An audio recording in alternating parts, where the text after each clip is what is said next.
네, 안녕하세요. 상준 PD입니다. 최근 천안에서 보이스피싱 피해 사례가 잦은데요. 그래서 오늘은 천안 서북경찰서 쌍용지구대에서 근무하는 경찰관 친구를 만나 이야기를 직접 들어보겠습니다. 가시죠.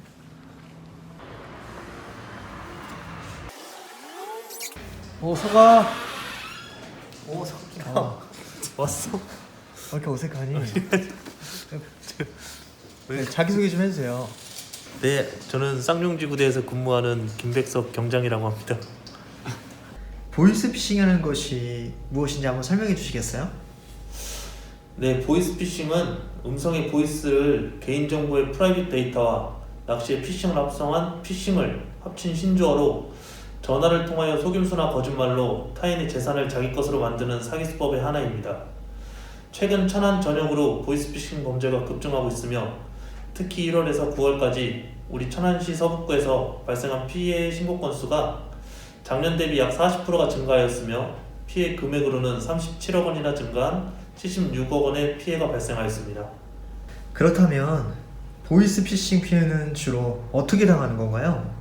보이스피싱은 크게 대출 사기형, 수사기관 사칭형, 가족 사칭 및 납치형과 기타형 등으로 크게 분류할 수 있는데요. 첫 번째로 대출 사기형은 은행 직원을 사칭하여 대출을 유도합니다. 그 후 기존 대출 기관을 사칭하여 다시 연락한 후 이중대출은 금융거래법 위반이라며 즉시 기존 대출금을 상환하라는 식으로 금전을 요구하는 방법과 저금리 대출 등을 이유로 기존 대출금을 상환하게 시켜 돈을 요구하는 방법이 있습니다. 실제 제가 나갔던 신고 중에 2020년 9월 16일 13시경 모모 캐피탈 법무팀 직원을 사칭, 저금리로 유혹하여 대출을 받게끔 했습니다. 몇 시간 뒤 세무은행 직원으로 사칭하여 다시 연락이 왔고 이중대출을 받아 금융거래법 위반이라며 처벌이 될 수 있고 기존 대출금의 50%를 더 가산하여 갚아야 한다고 피해자에게 겁을 주었습니다.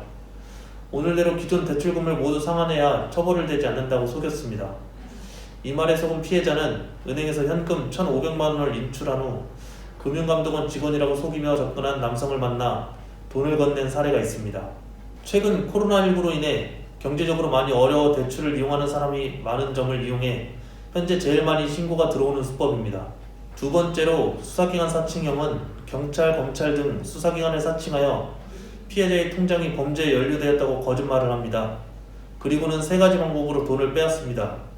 안전계좌로 돈을 이체하게 하는 수법과 통장에 있는 돈을 인출하도록 시켜 직접 건네받는 수법이 있고 일반 쇼핑 사이트를 제휴 사이트라고 속여 상품권 구매하도록 하고 상품권의 핀번호를 문자 등으로 전송, 재산상 피해를 입히는 수법이 있습니다. 이 수법은 검찰청 번호를 사칭하는 것과 허위의 공문서를 만들어 피해자에게 보여주기 때문에 진짜로 착각하여 금전을 보내는 경우가 많습니다. 한 예로 2020년 10월 31일 14시 34분경 대전지방검찰청 검사라고 소개한 전화를 받고 피해자의 통장의 명의가 도용되어 범죄에 사용되었다며 제휴 인터넷 사이트에서 문화상품권 약 75만 원을 구매한 뒤 핀 번호를 카카오톡으로 전송하게 하였습니다.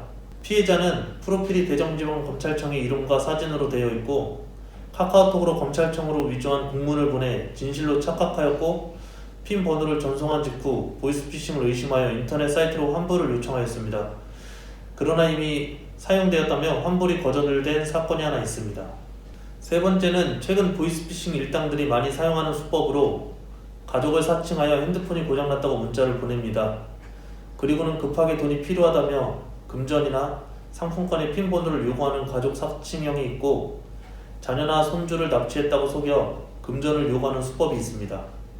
2020년 10월 12일 13시 54분경 자신의 딸이 핸드폰이 고장나 인터넷 사이트를 이용해 문자를 보낸다는 연락을 받은 피해자는 게임회사 투자를 위해 돈이 필요하다며 문화상품권을 구매해달라는 부탁을 받습니다.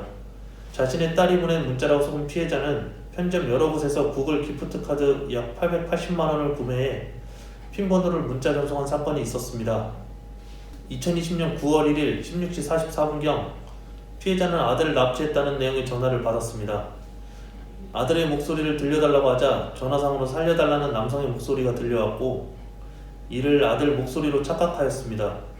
그래서 피해자는 보이스피싱의 일당의 요구대로 46만 5천 원을 계좌 이체하고 편의점을 돌아다니며 구글 기프트카드를 구매하는 중 저희 경찰관이 발견하여 큰 피해를 예방할 수 있었던 사건이 하나 있었습니다. 이런 수법은 주로 50대 이상의 스마트폰을 잘 만지지 못하는 시민들이 당하고 가족이 연락하여 아무런 의심 없이 금전을 보냈다고 합니다.